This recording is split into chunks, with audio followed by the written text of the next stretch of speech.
Well, it's that time again for this month's patron request, and the usual donator Chris has asked me to take a look at the Funny or Die parody film, The Art of the Deal, the movie, inspired by the best-selling book by Donald Trump. Yes, the man who is currently running for President of the United States.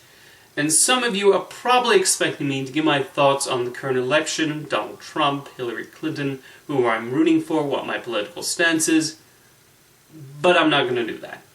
I try not to discuss politics in my videos, and considering this election has been more polemical than usual, and almost any viewpoint is bound to be controversial, that's the last I'll mention of it, and I'll instead focus on reviewing this film.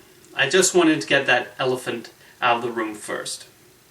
The main thing one notices about The Art of the Deal, the movie, is that it does a decent job of replicating something that would have probably been recorded off television in the 1980s and wound up on YouTube. They even added little VHS lines in the bottom, though to make it feel truly authentic, they should have filmed it in standard Academy ratio rather than widescreen, but that's a minor complaint. The overall presentation is quite well done, and they even got Kenny Loggins to record an original song, just to up the 80s feel of it. To the filmmakers' credit, they also recognized the joke would have probably gotten old at feature length, so The Art of the Deal only runs 50 minutes, complete with a funny introduction by Ron Howard. I think if it were a little longer, it would have risked wearing out its welcome. Johnny Depp does okay as Trump, even though it's clearly Depp hidden underneath all that pile of makeup and a wig, and his voice is not that dissimilar to what an American Jack Sparrow might sound like. But I guess after seeing Alec Baldwin's take on SNL, most anyone will pale in comparison. Surprisingly, there is a plot and character arc to this thing, as it focuses on Trump trying to gain control of the Taj Mahal Casino from Merv Griffin, and the film ties that nicely to a series of flashbacks thrown throughout it. The actors who show up to make appearances bring some solid humor to the project too.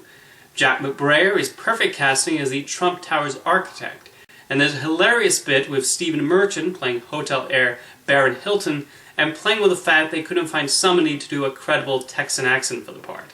They even managed to throw Alf in there to show just how much of an 80s production it is, and that Trump would probably go out of his way to get as many stars of the time into this thing, whether person or puppet. Even Jacob Tremblay, you know, the Smurfs 2 kid, makes a cameo, and the way they build up to his appearance is also a humorous little running gag. Really, the whole idea of Donald Trump directing, writing, producing, and starring in his own TV movie of the week probably isn't that absurd. We are talking about somebody who puts his name on any building and property he owns, and once had a reality show in which he bossed people around and fired them. And lest you doubt Trump's acting prowess, remember his scene-stealing turn in Home Alone 2? Excuse me, where's the lobby? Down the hall and to the left. Thanks. He was also in The Little Rascals and The Fresh Prince of Bel-Air, all part of his plan to appear in your childhood favorites. To conclude, I found Donald Trump's The Art of the Deal, the movie, to be a funny little parody and a humorous take on 80s TV productions.